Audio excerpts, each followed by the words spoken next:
which included the Right Honorable Speaker, Tajuddin Abbas. He was there with me, and many senators and members of the House of Representatives.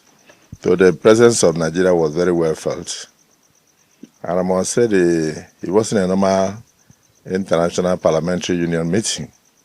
This was something that happens once every 5 years. This was a world meeting of heads of parliaments and speakers all over the world. So I would say the world was there. And every country was given the opportunity to say one or two things.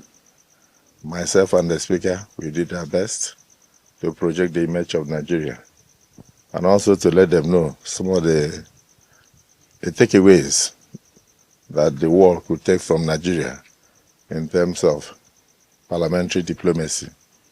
And we used that opportunity to highlight the achievements of President Bola Ahmed Tinubu, of course, starting from the not too young to run bill, which our late president put together, which has enabled a lot of parliamentarians to come into the National Assembly today. And I think that was a novel bill. The current administration of President Bola Ahmed Tinubu has gone further.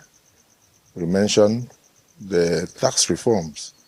Many of our taxes since 1939, some of them 1901, had not been touched for a long time. And today we were able to work together harmoniously with members of the executive to put together major tax reform bills, 4 of them, that would revolutionize Nigeria and enable us to diversify our economy from being a mono economy into an economy that can also depend on taxation. Before the evolution of oil, crude oil, governments, communities were run through taxes and through contributions. So Nigeria is looking at that era. So we are looking at a post-oil economy, post-gas economy. What can we do? We must exist. And so that's what the tax reform has done. And we also looked at the most vulnerable in the society, particularly people who earn below 1 million naira. Should they be paying taxes? And then we also mentioned to them the fact that if you are on a minimum wage, you don't need to pay tax. And this is part of the innovation that this administration has brought to bear. And the world was quite impressed. We also told them legislations that are in the making, such as the gender equality issue. We may not achieve gender equality, but we said gender inclusion. We want to make sure that we have more women in the parliaments. And so we are trying to look at ways and means of achieving that to ensure that next time we come to the Senate, for instance, we will not have only 3 or 4 women in the Senate. We should have more women in the Senate. And then, of course, we made sure we did not touch the seat of senators. So that means that we are tinkering with parts of the Constitution to see where we can include more women in the Parliament without necessarily touching the current constituencies that have been created by the current Constitution. So many other amendments. And they were quite happy, at least judging from the ovation that we had. So thereafter, I proceeded to 1 or 2 countries because we are on vacation. And and today I said, I can't stay too long.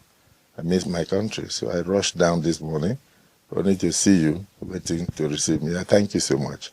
And I also noticed something. There were lots and lots of rumors. Where is the Senate president? So I said, oh, I thought people didn't love me.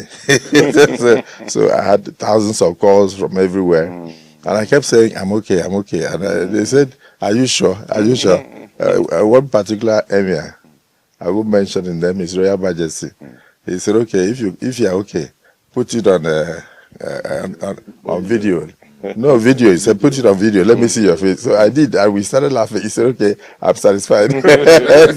so I thank you so much, and I'm happy to be back. And of course, Mr. President has gone on diplomatic shuttles to try to bring more dividends of democracy to Nigeria. So it's important that I stay at home with the vice president, if he's around, to make sure that we hold forth with the service chiefs and others, so that we can tackle some of the insecurities and other issues that plague Nigeria.